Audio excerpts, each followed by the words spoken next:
Hello everybody, my name's Brodos and today we'll be doing another Hearthstone deck review, Dragon Priest. So, Priest was always playing that fucking shitty control normal stuff which was really boring, not that good, too slow, and nobody ever played it. But with this list, it's like starting to get interesting, like oh my god, Priest's competitive, and I really actually like it. I think it's one of the best decks in the current meta.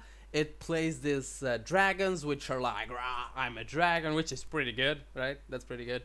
And yeah, we have to go through the mulligan, the card choice, and let's jump right into it. Okay, so card choice. So this topic is a little bit tricky, but let's start with the basics.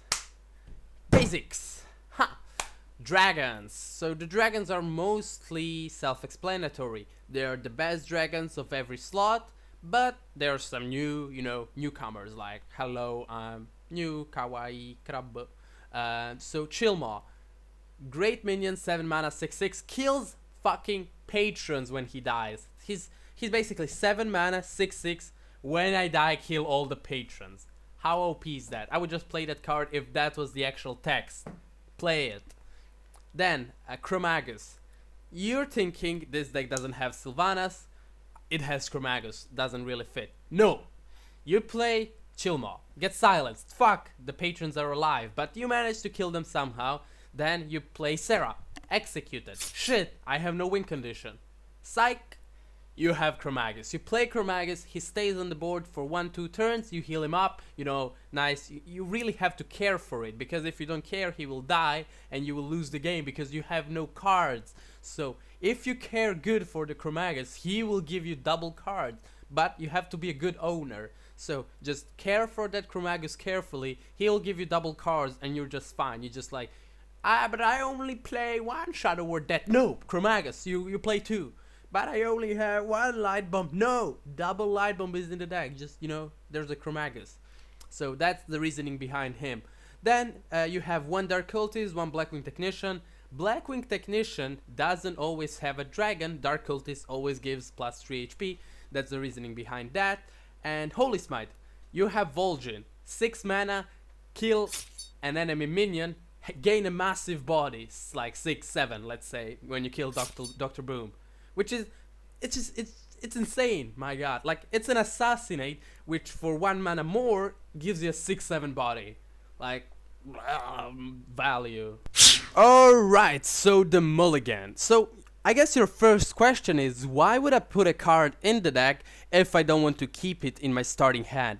Well, it's because it costs too much fucking mana. Alright, so first of all, learn what mana crystals are. You start at low mana crystals at 1 and you build up to 10. So that's the basic of mulligan. Alright, if you know that, we can continue.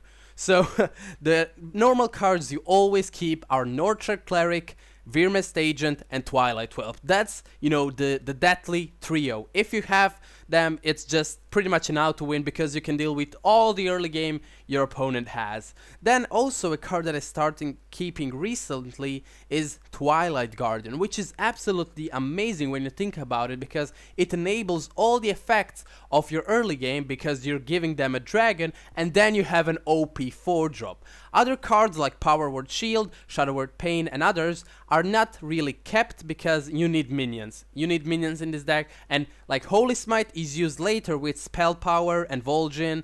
Then cards like Power Word Shield with Chromagus, Shadow Word Pain on like a Belcher, which you don't really get until turn 5. So yeah, that's pretty much the mulligan, the trio you want to keep, and Twilight Guardian. Alright, so thank you all for watching, I really appreciate it. If you like the video, you can leave a like, you can subscribe, you can watch me every day at twitch.tv/BrodosHS. I have a Twitter, and also you can watch the gameplay footage from the Dragon Priest deck that I reviewed. So yeah, that's all, till the next time, bye bye.